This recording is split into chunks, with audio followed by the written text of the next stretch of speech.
Welcome back to the Maven Podcast. This is part 2 of our conversation with me and Dr. William C. Washington. If you haven't already, be sure to listen to part 1 to catch up. Today, we're picking up right where we left off and diving into Dr. Will's message to Black men in therapy, as well as his 5 principles of reset. Let's get started. The more you tell your story, the less you become of it. The truth is, are you ready to be seen for who you are? Do you want to be seen for who you are? Are you afraid of who might leave you if you say who you really are?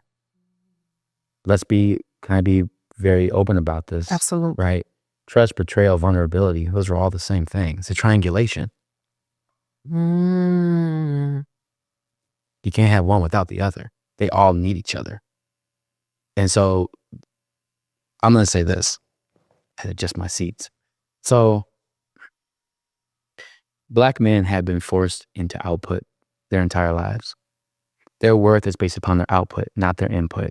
Their productivity, their ability to achieve, perform, excel, to look great, to be powerful, to be seen on the top of the throne. All these things is images, but they've never been asked about within. And so they're living their lives pushing out, attracting typically women, right? And they are helping women will be their input.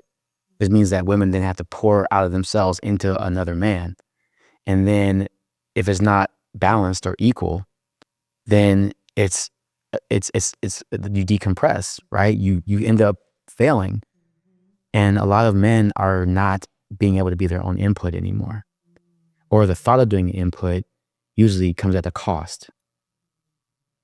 And so a lot of Black men typically are looking at life as manhood is hard to keep, easy to lose. Hard to keep, easy to lose. The moment I wear this color, the moment I wear this hair, they're like, oh, he one of the letters. No, I just know who I am. I love who I am. I love what I do. And I'm not afraid of that. And a lot of men have not been in a space where they can actually just be themselves, especially for my gay Black men. Like they are just trying to live their life and just be themselves. They're not worried about y'all. They're trying to live their life. And so for me, it's important to understand that Black men have continually been questioned about their own authenticity because they're more worried about people's output than input. And so for me, my heart is so big for Black men because we're entering this new age where Black men are starting to express themselves a little more. But you don't do that by saying, oh, I'm afraid now. I'm afraid. Like, no, you're afraid of being yourself. Don't put that on what Black women say to you when you say somebody's against you. Don't externalize it. Do you want to be yourself or not? Yes or no? But this goes back to my second rule I said earlier. With self-awareness comes emotional responsibility. The more you become aware of your truth, you have to be more emotionally responsible. And do you want to do that? Because it might disrupt your comfort. So for me, a lot of Black men have found themselves more complacent in this generation. And now they're trying to seek it outside themselves. And it causes this cycling loop. But it's very self-inflicting. It's very self-inflicting. Wow. So what I'm hearing is one must have a conversation with themselves as it relates to, do I want to own who I am? Do I want my authentic? Am I ready for that? Am I ready for that? Because you might lose out. Some of your boys on your street might not mess with you no more. You might like unfortunately, you're not going to be at the same clubs. Your environment's going to shift. Your social skills are going to have to shift. Your emotional levels are going to have to shift. Your job might have to shift. Your education might have to shift. Are you ready for these things to happen? And a lot of us are afraid of that sometimes because we're getting pulled from what you've been through. And so it's very hard. And many Black men that come to usually it's weird, but like I might have Black couples come in for therapy with me. You know, I had to do my spiel. I had to do like a 5-minute spiel about my life and what I believe. And then usually the Black dude's like, I'm not like here for this. He's like, I'm just like, I'm not in this. What am I doing here? And after I say who I am, they're like, oh yeah, see, I got a problem with her too. See, my thing is, and then it's like I was like, sir, please, like 1 second. She's talking still, Yes. because they're like, oh wait, you actually care. Oh, you actually want to, because I showed my truth. Because I said I'm going through therapy. I said what I'm working on. I showed my truth. Yeah. They're inspired to show their truth.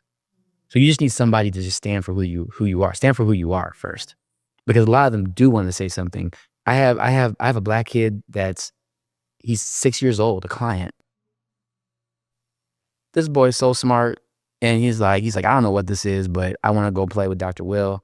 And they're like, this is therapy. This isn't play. I keep reminding them, you really play today? I'm like, this is definitely therapy, but we can do this. We can, and it's important to understand that we want that innocence back. We want that back. Yeah. We want that value back of relationships. Black men love relationships, but we have not been conditioned to have healthy relationships in the Black community. That has not been something that we have been taught to do. And unfortunately, Black men don't have that developmental ability because we were never taught that. So I just think that, once you show your truth, a lot of Black men are open to that. I think it's a big misconception. They just have to get in front of somebody. And usually it takes someone pulling them in Yeah. to do that. Yes. You know what's very interesting? When I was thinking about my history with therapy, I had a flashback that my paternal grandmother who raised me, Mhm. um, she took me to therapy. Like I was like eight or younger. I don't recall for what. But I remember going to a therapy practice that was catered for children. Mhm. Um, so I don't know. I just thought that was very interesting Yeah. because when I was thinking initially, I'm like, well, I've been consistently in therapy for the last 5 to 7 years. But then I had that flashback. So when you mentioned the little boy, I'm like, Yeah. Yeah. and that was in the 80s, right? Like, right? I was like, so now I'm even curious to like, I wonder if I can like find out intel about that. But I do want to share also, and this is just in support to anyone who's considering going to therapy. Um, First and foremost, I know finding a therapist, because that's another thing. Oh, it's Yeah. hard to find someone. When I worked in corporate, of course, I had the great insurance and I did a filtering, right? Like age, I knew I wanted someone around a particular age group, person of color. That was a little bit challenging back then. I think it's gotten, thankfully, a little bit easier in regards to that. But then also what I was looking for at that time. I know my pattern for me with therapy is usually I'm going because there is a life transition happening. Like I can feel it stirring or I'm already in the midst of it. Right. And I tend, even over the last couple of years, when things were like hitting the fan, and I'm like, I gotta talk to somebody. So I want to tell folks, you don't have to wait till shit hits the fan, right? Like you can go to therapy well before that, especially if you're exploring your past, Yeah. and that there are some the word I use, markers came to me. There were there's like markers that you can identify how things are happening or playing out in your current reality that may be tied to your past. Mhm. But utilizing a filtering when searching for a therapist was very helpful for me. Also, more recently, word of mouth. Like I have a lot of folks in my circle who go to therapy now, and if I'm hearing really good feedback and that my friends are connecting with their therapist, Yes. I'm willing to explore that therapist for my own growth and healing. Love that. So ask your family, ask your friends, like and I'm speaking to the audience, like if you know someone who's in therapy, inquire about who they're seeing and what they like about that person, and what have you in that regard. The other thing that I want to share based off of my experience is I've in the last 5 to 7 years, I've probably have seen 5 different therapists, but not because anything was wrong. I felt in my journey, each therapist served a particular Exactly. purpose for what I was going through in that time. And then it just came to a point where it was like, oh, this is complete. And Yep.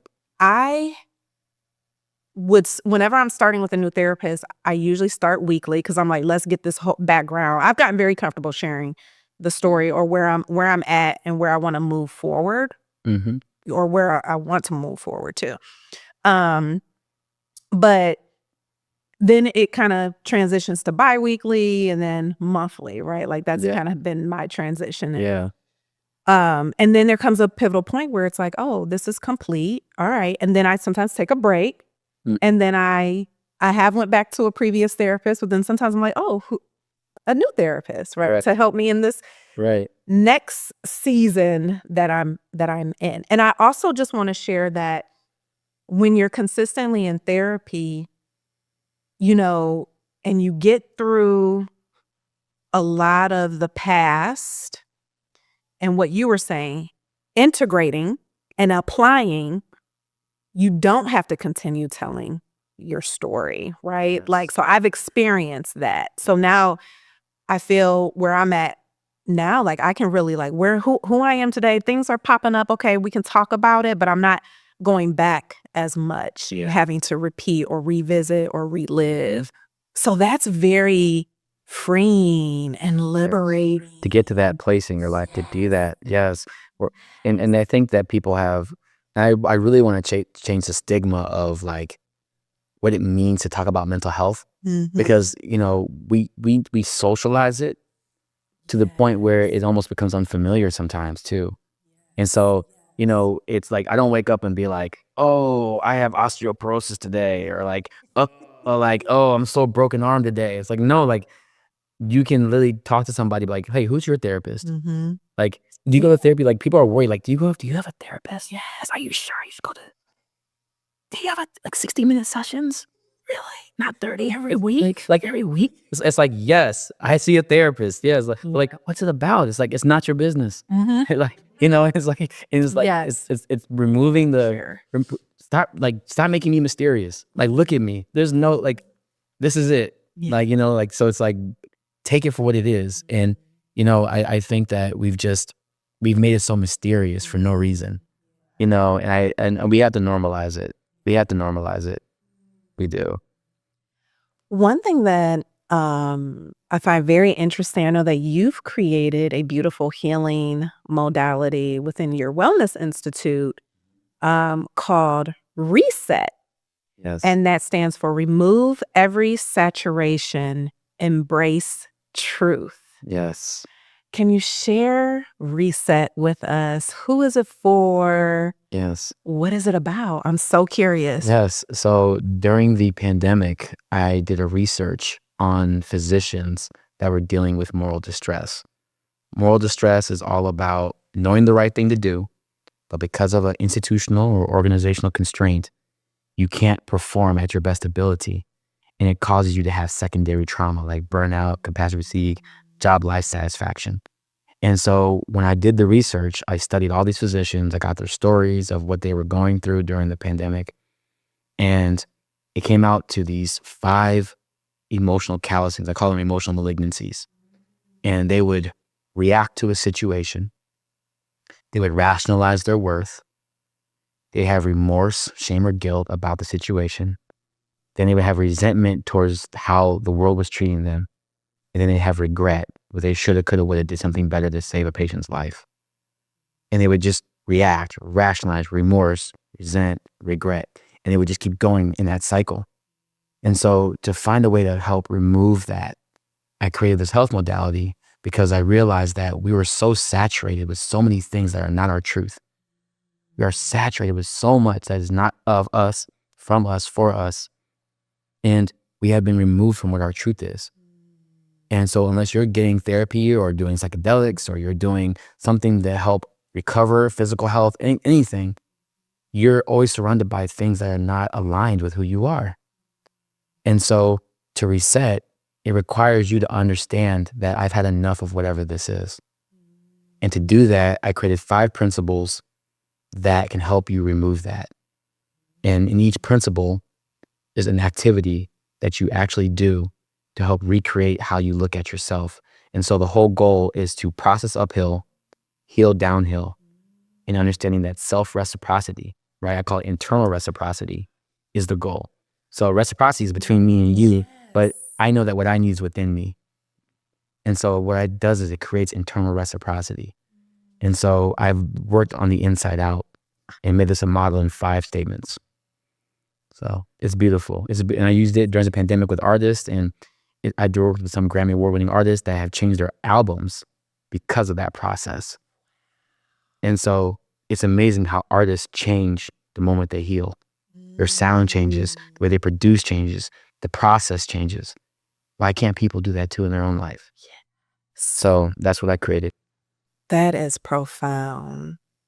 That is beautiful. And are these one-on-one sessions? Do you do group sessions? I have done groups, Mhm. and the groups are fun because you take one principle and you have everybody breaking that up into a process. And so it's crazy you just said this, is because what I focus on is secondary healing. So that's a phrase that no one uses, and I want this to become a very popular phrase because we talk about secondary trauma. When I see you going through something, it affects me. But if I see you in your healing, it's going to make me ask about my healing. That's collectivistic work. That's Black-centered work. That's Black healing. We've been doing that. I'm not creating anything new. I'm just bringing it back because we've been desensitized of our own cultural growth. Let's go. That's just as you that's a good force. Go. Yes. Like, let's do the work. So me knowing that you're comfortable with going to therapy, you've had 5 different therapists. I'm like, oh, I think it's time for me to change my therapist. So let me switch myself. Thank you for secondary healing. Now I'm reaching in myself, internal reciprocity of doing the work that I need to be more for myself so I can be more for everybody else. We need to heal our communities, but it starts within us individually. That part. So if this model, this modality can do that, it can enhance an individual for community upliftment, let's do it. You know, I must just reiterate that. And this is a very direct message to our community leaders, Mm. our healers, our therapists, right? Even if you don't even identify, but you have that stirring within you that you want to show up in a capacity of leadership and healing. It starts with you because I know how conditioned we are to be like, hit the ground running and show up Yes. for everyone else, right? Yes. And we put ourselves second to last or on the back burner. You do. And even when I hear you say the term reset, it's even that thought, that the philosophy behind that, like, well, no, I'm going to tend to myself first. I'm going to prioritize myself Let me have my day first. first. Yes. And then, the healing that happens and the growth that happens Mm-hmm. when you center yourself and then show up in that element of leader and healer, Yes. For- It changes everything. it changes everything. And you don't, and I know because I've been there. I know that there's healers out here who are trying to do the work on themselves and show up. And there's an element of suffering in that. Yes. There are so many people suffering. There are so many people suffering right now because they never really dealt with themselves. And then they want to be healers and change people's lives. Yeah. But they've never taken the time to just sit with themselves. They've never found that internal reciprocity. And it's sad because they're so great and they have the willingness, they have the resource. Yes. And so it's important to understand that, like, when I'm working with healers, I always make sure, what's your valley? What's your mountain? Because the truth is that many healers heal because of what they've been through, That part. right? Yes. And what they're going through. I'm going through my own healing right now. I'm going through it right now. But I show up because I know my worth. I know my worth. And it took a lot of self-love and wonderful people in person to remind me of how valuable I am. Because I got comfortable. And a lot of times healers do get comfortable. And disclaimer, you can burn out from healing. Oh, You can burn out from absolutely. healing. I tell people like, hey, stop healing for a second. Go be a human real quick. That part. Like, People looked at me. There was a lot of folks who supported my journey when I closed my practice. And there was another group of folks that were like looking at me cross-eyed, like, what is happening? And I'm like, first of all, I have to do this. I have to walk away and tend to myself. Yeah. Completely and wholeheartedly. There's absolutely no way that I can hold space for you while I'm holding space for myself. Yes. It became impossible. Let's see, working in the limitations of your greatness. Yes. You have to work within the limitations of your greatness. And a lot of us don't know when to limit ourselves, right? We punch. When you punch, you don't have your arm fully extended. You have to bend your arm to get the most power from that. And the thing is, you'll hurt yourself if you extend yourself. And then you also hurt others because you weren't responsible. That's emotional responsibility. So that's foundational. It is. Thank you. Thank you for that. So music has come up quite a bit in this conversation. So, and of course, you being an internationally known musician, I'm curious to know how music has supported your own personal healing journey. Yeah.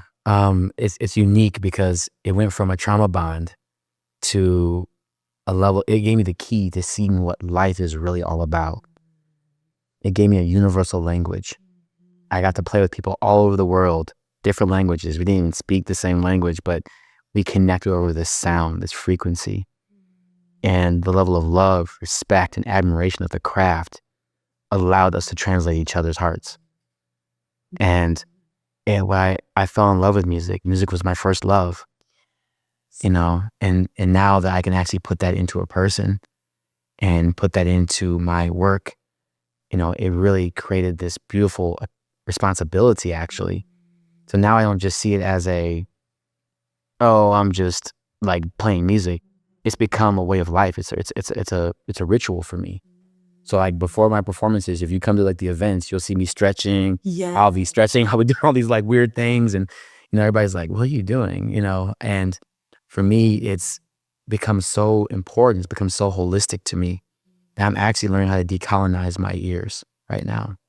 So I'm in the process right now of decolonizing my ears, and I don't know what's going to happen. So I can't tell you what's going to happen yet, but I'm in the process of decolonizing, and it's heartbreaking because there's so many histories of music and sound that have been ingrained and internalized in my body, and I'm kind of like peeling them off like little by little, and I'm starting to find a new sound that I have never experienced before.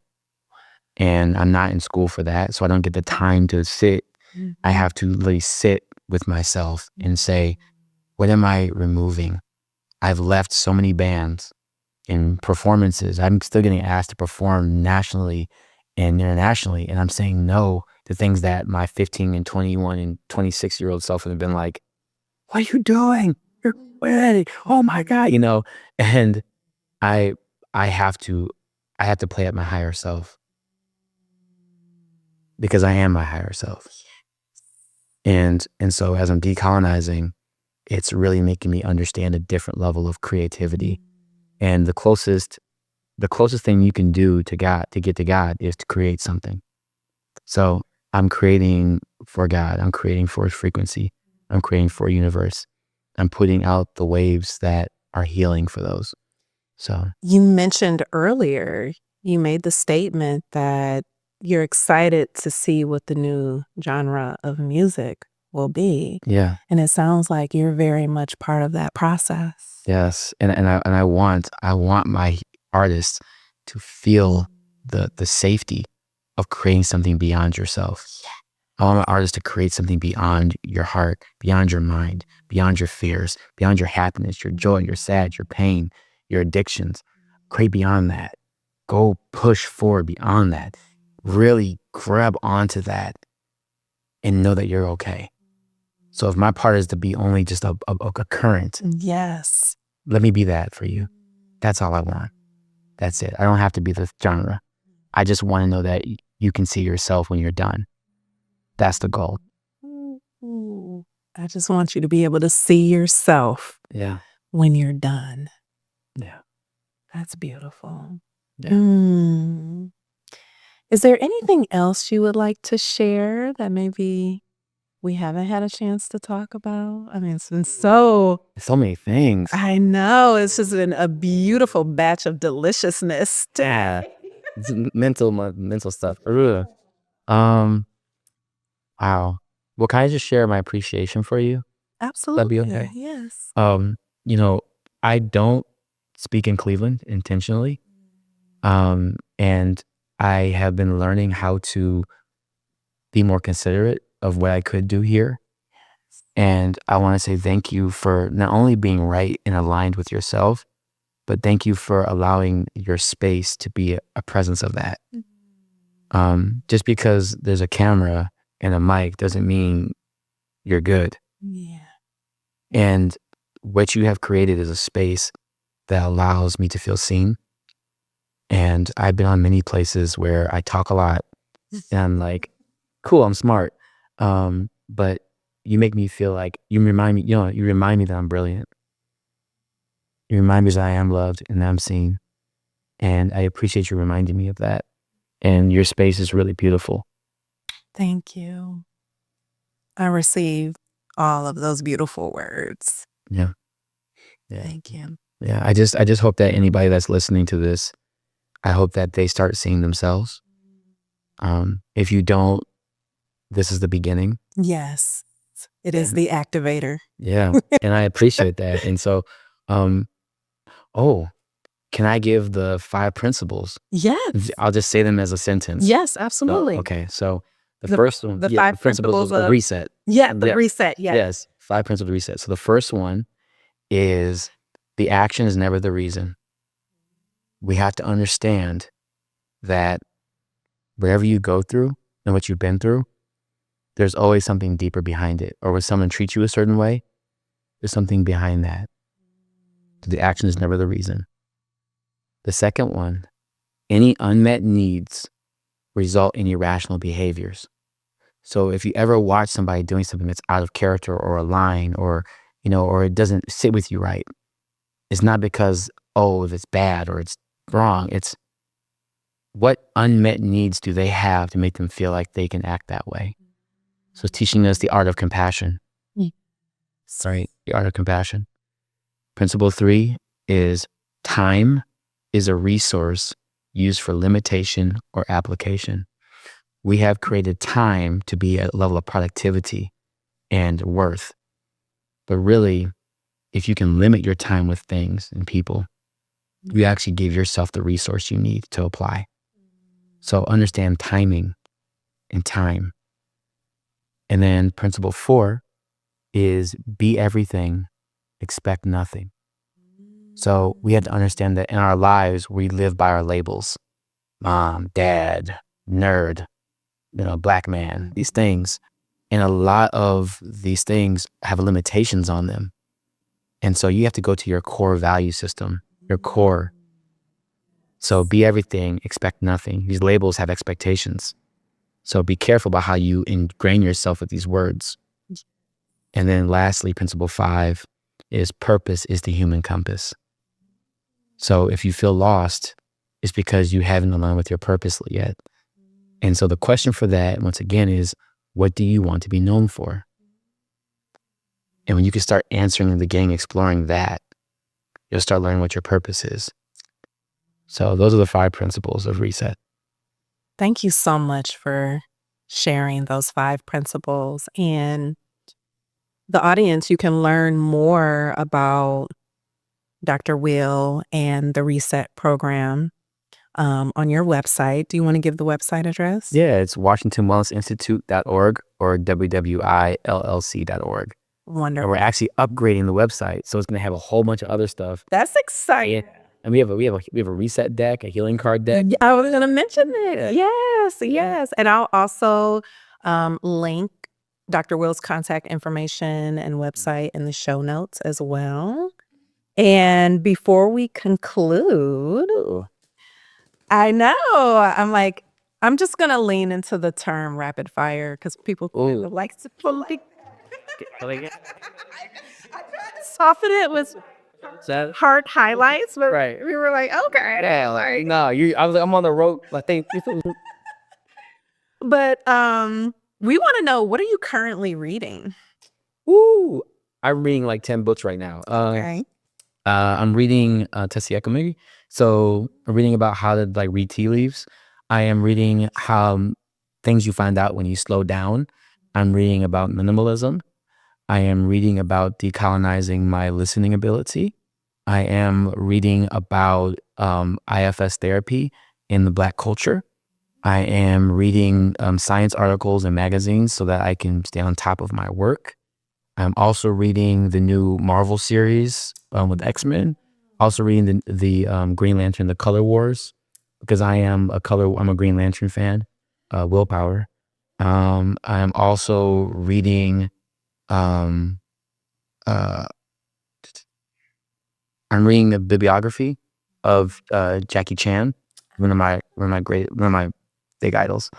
And lastly, I'm reading a book with Henry Nouwen. He's a Jesuit priest about joyful sorrow right now. So I'm reading those 10 books right now. Wow. Those 10. The fact that you can like remember all of that and without any hesitation, I'm like so jealous. I try to like live my life in these things. Yeah. Clearly. Yeah. What's your favorite vacation spot? Alone. With somebody. Maybe. I love it. What well, is there an artist, album, or a song that you have on repeat right now? This Is My Song by R.E.S.E.T. Sifri. If you ever heard a song, and I wonder if you know what it means, find your dreams come true. Yeah, I've been listening to that song a lot. Yeah. I'm gonna make sure I play that today. How would you describe yourself in one word? Will. I love it. On that note, thank you again so much for being here and sharing your truth, your love, your medicine, your wisdom. And we were talking earlier, and I said, you're definitely gonna get back. Come back on? Come back on because number one, I want to delve into the realm of psychedelics. Ooh. And also, I heard you decolonizing your ears. Ooh. I feel like that has to be an exclusive one. You can't just let anybody hear that. Yeah, that's at the premium channel. You gotta let people pay. Yeah, that's pretty much, because I'll say some things that we can't say in the music industry, and I will say things that you gotta. Okay. Yeah, we can't be. All right. 2025. 2025. Are you serious? Oh, very. Oh, you're busting the ceiling. Yes, I talked about it. You're busting the ceiling. I told you about this. I know you were gonna do it. Oh. All right. Yeah. And thank you so much to our viewers, our listeners, and our audience. Thank you for being here. That's another episode of the Maven podcast. Till next time. Thank you.